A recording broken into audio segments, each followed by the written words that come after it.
بسم الله الرحمن الرحیم.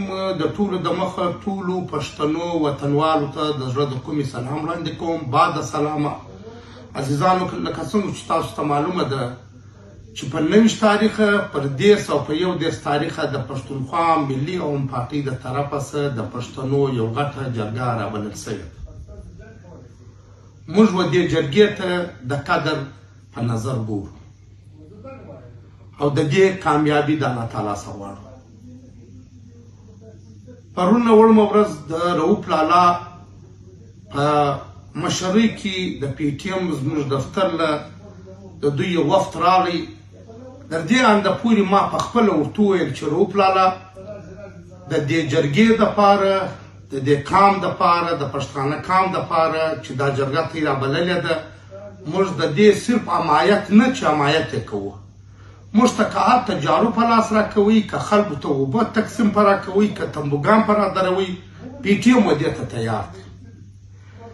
لیکن د بده مرغه زه په دې باندې نه پوهېږم چې نن په سوشل میډیا باندې د پښتونخوا ملي عوام پارټۍ د صوبایي صدر چې ډېر قدرمن دی، ما ته ډېر قدر لري، د هغه د خوا د خیبر د جرګې یو الفاظ د استعمالوي چې دا یو هجوم.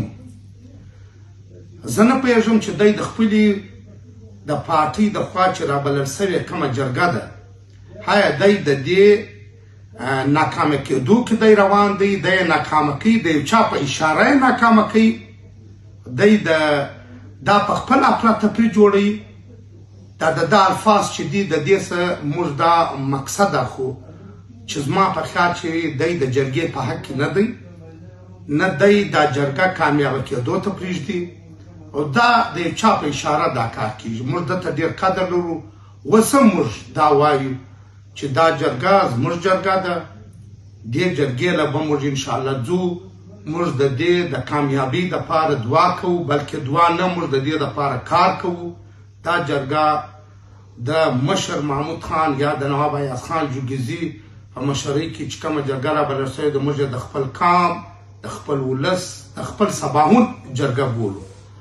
لہذا د پښتونخوا ملي عوام پارټۍ د مشرتابه څخه، خاص کر د مشر څخه دا اپیل کوم چې قهار خان ودان چې دا کوم